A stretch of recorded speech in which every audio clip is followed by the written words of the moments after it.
आज कक्षा 10 गणित प्रश्नावली 2.2 का पहला सवाल बताया गया था। इसमें लिखा है द्विघात बहुपदों के शून्य ज्ञात कीजिए, यानी अल्फा बीटा का मान निकालना है हमको, और शून्यकों के गुणांकों के बीच संबंध ज्ञात कीजिए और सत्यता की जांच कीजिए। इसमें एक सवाल बताया गया था। तीसरा सवाल यहाँ दिया है 6x² - 3 - 7x। 6x² - 3 - 7x।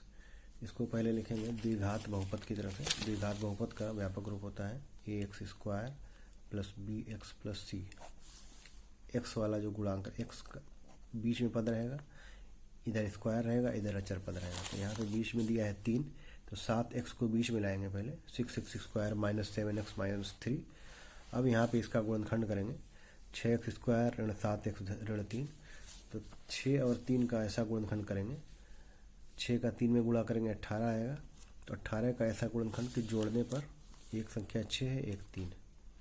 6 का गुणनखंड 2 3 6, 3 का गुणनखंड 3 कन्या 3। अब इसमें से दो गुणनखंड हमको इस तरह से करना है कि जोड़ने पर 9 आ जाए, जोड़ने पर 7 आ जाए, गुणा करने पर 18 आ जाए।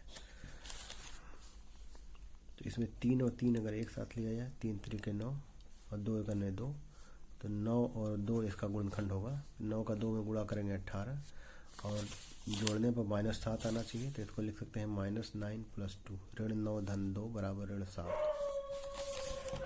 इसको 7 को दो जगह बांट दिया जाएगा। 6x² 6x² -9x - 2x -3। -9 में से 2 घटाएंगे, फिर -7 आ जाएगा।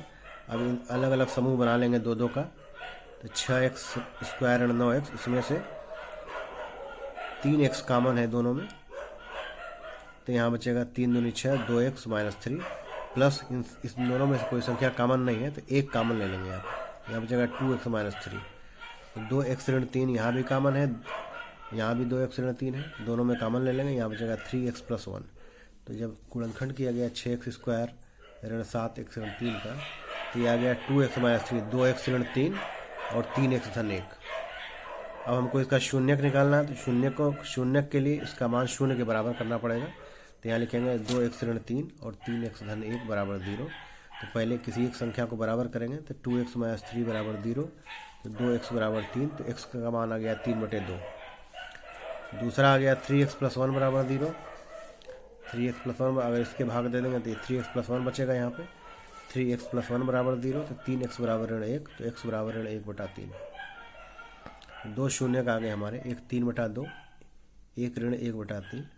इसको कहते हैं अल्फा बीटा। ये शून्यक है अल्फा बीटा। अब इसका सत्यता की जांच करना है। तो हमको मालूम है कि मूलों का योगफल का फार्मूला होता है -b/a। b कहते हैं x का गुणांक, ये b कहलाता है। x² का गुणांक a, और जो बचेगा अचर पद उसको कहेंगे c। तो यहाँ लिखा है शून्यकों का योगफल पहले निकालेंगे, अल्फा + बीटा।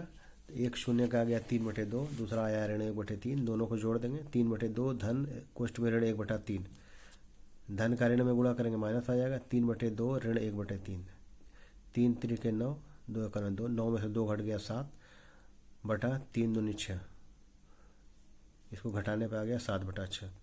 अब जब इसको फार्मूले में रखेंगे सूत्र में, अल्फा + बीटा = b/a, तो ऋण b का मान यहाँ पे है,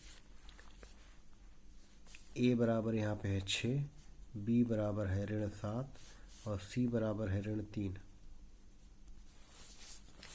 तो यहाँ पे b का मान -7/6 या 7/6। तो जो आया था मान यहाँ पे जोड़ने पे, वही यहाँ पे फार्मूले में रखने पर आ गया। तो सत्यता की जांच हो गई कि ये दोनों मूल अल्फा और बीटा का मान 3/2 और -1/3 होगा। दूसरा है शून्यकों का गुणनफल निकालना है हमको। गुणनफल अल्फा बीटा, पहला शून्यक है 3/2, दूसरा है -1/3, दोनों का गुणा करेंगे, 3 3 कट जाएगा, यहाँ बचेगा -1/2। और अल्फा बीटा बराबर होता है c/a, यानी अचर पद बटा x² का गुणांक।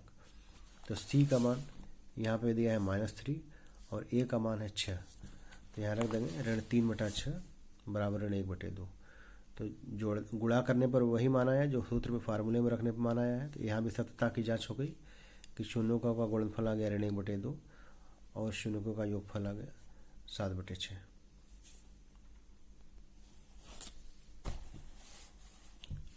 इसी तरह यहाँ अगला सवाल है 4u² + 8u ये a x square plus b x plus c, c का मान 0 है यहाँ पे।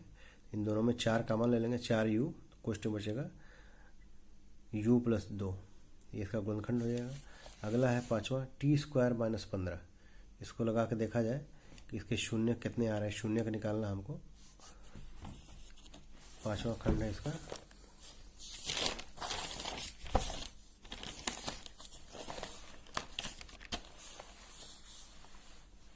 T square minus 15, a x square plus b x plus c, c का मान 0 यहाँ पे। अब यहाँ पे x नहीं है, कोई संख्या नहीं है। अब इसको एक फार्मूला लगा सकते हैं हम, इसको ए स्क्वायर माइनस बी स्क्वायर। पढ़े थे हम लोग कि अगर ए स्क्वायर माइनस बी स्क्वायर इस तरह से कोई संख्या लिखी है तो इसको हम लिख सकते हैं एक क्वेश्चन में ए धन बी, दूसरे क्वेश्चन में ए ऋण बी। इसी फार्मूले पे ये सवाल है। टी का स्क्वायर ऋण 15, तो 15 का वर्गमूल नहीं निकलेगा तो इसको करणी के अंदर लिख देंगे, ऋण करणी के अंदर 15 का वर्ग, तो ये हो गया ए स्क्वायर माइनस बी स्क्वायर। अब ये फार्मूले में रखेंगे, पहले क्वेश्चन में ए धन बी, टी धन करणी में 15, दूसरे क्वेश्चन में टी ऋण करणी में 15। अब हमको शून्य का निकालना है तो ये बराबर शून्य के बराबर करना पड़ेगा। तो टी धन करणी में 15 बराबर शून्य, तो टी बराबर करेंगे करणी में 15 इधर से इधर जाएगा, ऋण करणी में 15।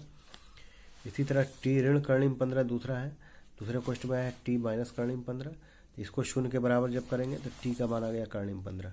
ये दो मान हो गए टी के, यही हमारा दोनों अल्फा बीटा का मान हुआ, ये इसके मूल है।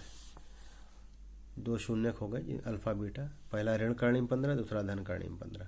अब हमको सत्यता की जांच करना है तो पहले इसको जोड़ेंगे दोनों को, ऋण करणी में 15 धन करणी में 15 दोनों जोड़ दिया, कट जाएगा, बराबर आ जाएगा 0। अब फार्मूले में रखेंगे अल्फा प्लस बीटा बराबर होता है माइनस बी बटा ए, माइनस बी, बी कहते हैं एक्स का गुणांक। अगर कोई समीकरण लिखा है a x square plus b x plus c, यहाँ टी में है तो टी स्क्वायर भी यहाँ या टी भी रहेगा भी, तो टी का गुणांक बी कहलाएगा। यहाँ टी कोई संख्या नहीं है इसलिए बी का मान यहाँ पे 0 हो जाएगा, माइनस बी 0 बटा ए, टी स्क्वायर का गुणांक 1, तो यहाँ पे 1 है इसके साथ, इसलिए 1 हो जाएगा यहाँ पे, ऋण 0 बटा 1 बराबर 0।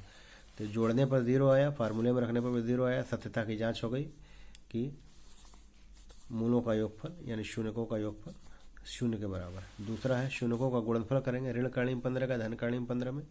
करणी का जब करणी में गुणा किया जाता है तो एक करणी हट जाता है यहाँ से। जैसे मान लो यहाँ लिखा है करणी में 3 गुणे करणी में 3, इसको लिख सकते हैं 3, क्योंकि गुणा करेंगे अगर तो करणी में 9 आएगा, 9 का वर्गमूल होता है 3। तो करणी में 7 गुणे करणी में 7 है, इसको लिख सकते हैं 7। उसी तरह करणी में 15 गुणे करणी में 15 है, इसको लिख सकते हैं 15। गुणा करने पर आ गया ये ऋण 15। फार्मूले में रखेंगे अल्फा बीटा बराबर होता है सी बटा ए, सी यहाँ पे है अचर पद, ऋण करणी में 15 बटा ए का मान 1, ऋण करणी में 15 बटा 1 बराबर ऋण करणी में 15। तो गुणनफल गुणा करने पर वही मान आया ऋण करणी में 15, और सूत्र में फार्मूले में रखा गया तो वही मान आ गया। तो यह सत्यता की जांच हो गई।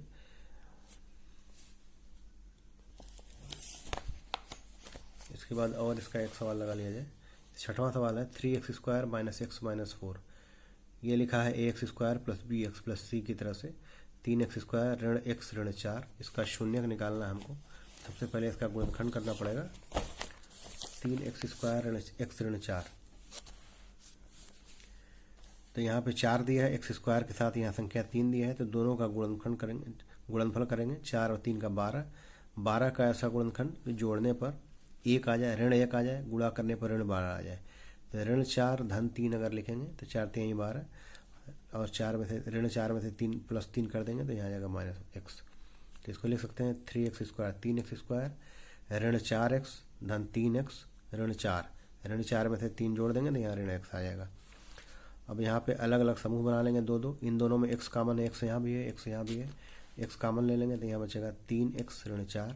इसमें दोनों में कोई संख्या कॉमन नहीं है, तो एक कॉमन ले लिया जाएगा 3x ऋण 4।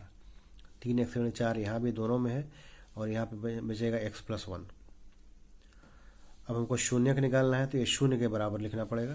तो यहाँ लिखेंगे 3x ऋण 4 और x प्लस 1 बराबर 0। तो पहले इसको शून्य, इस वाले को शून्य से भाग देंगे तो ये बचेगा 3x ऋण 4 बराबर 0 अगर है, 3x बराबर 4, तो x बराबर हो जाएगा 4/3। ये पहला मान आ गया, पहला शून्य यानी अल्फा का मान। दूसरा है अगर इसको भाग देंगे 3x ऋण 4 को 0 से, तो यहाँ बचेगा x+1। तो यदि x+1 बराबर 0 तो x बराबर हो गया ऋण 1। तो दो शून्य, x का 2 मान आ गया। यही दोनों मान x का अल्फा बीटा कहलाता है, इसको शून्यक कहते हैं। तो पहला मान आया 4/3, दूसरा मान आ गया ऋण 1। अब ये पहले योगफल निकालेंगे। योगफल निकालने के लिए दोनों को जोड़ के देखा जाए कितना आ रहा है। 4/3 में धन कोष्ठ में लिखेंगे -1। अब ऋण का धन में गुणा करते हैं, ऋण हो जाता है। 4/3 में से 1 घटा देंगे। 1 घटाने के लिए यहाँ नीचे का हर बराबर करना पड़ेगा। तो 4 में से 3 करें, 3 घटा देंगे तो 1/3। जोड़ने पर इसका मान है 1/3। अब सूत्र में रखा जाए सत्यता की जांच के लिए, फार्मूले में रखा जाए अल्फा प्लस बीटा बराबर होता है -b/a। तो यहाँ पे b का मान, x का गुणांक b का मान कहलाता है, x² का गुणांक a। तो यहाँ पे a बराबर है 3, b बराबर है ऋण 1, c बराबर है ऋण 4। तो हमको रखना है अल्फा, जोड़ना है alpha plus beta -b/a। b का मान ऋण 1, a का मान 3।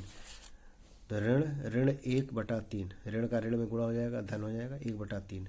तो जो यहाँ घटाने पे आया था 1/3, वही यहाँ पे फार्मूले में रखा गया, सत्यता की जांच हो गई।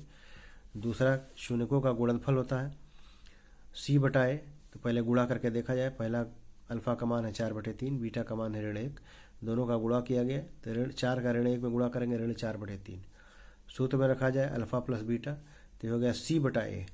c का मान यहाँ है, c का मान ऋण 4 और a का मान 3। a का मान यहाँ दिया है 3 और c का मान ऋण 4। तो रखेंगे यहाँ पे c/a, तो ऋण 4/3। तो गुणा करने पर भी ऋण 4/3 आया था।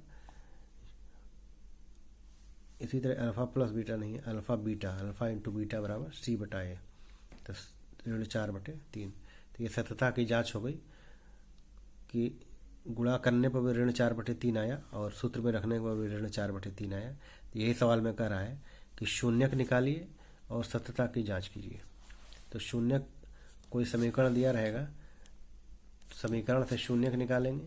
अब अगला सवाल जो हमको दिया है प्रश्न नंबर 3, अब कह रहा है द्विघात बहुपद ज्ञात कीजिए जिसके शून्यकों का योग तथा गुणनफल दिया है। यहाँ पे अल्फा प्लस बीटा का मान दिया है और अल्फा बीटा का मान दिया है। इसके पहले वाले सवाल में समीकरण दिया था, शून्यक निकालना था। अब यहाँ पे हमको द्विघात बहुपद बनाना है और शून्यकों का योग और गुणनफल दिया है। तो पहला सवाल है, प्रश्न नंबर 2 है, एक द्विघात बहुपद ज्ञात कीजिए जिसके शून्यकों का योग तथा गुणनफल क्रमशः दी गई संख्या है। पहले योग है, फिर गुणनफल है। योग दिया है 1/4 और गुणनफल दिया है ऋण 1।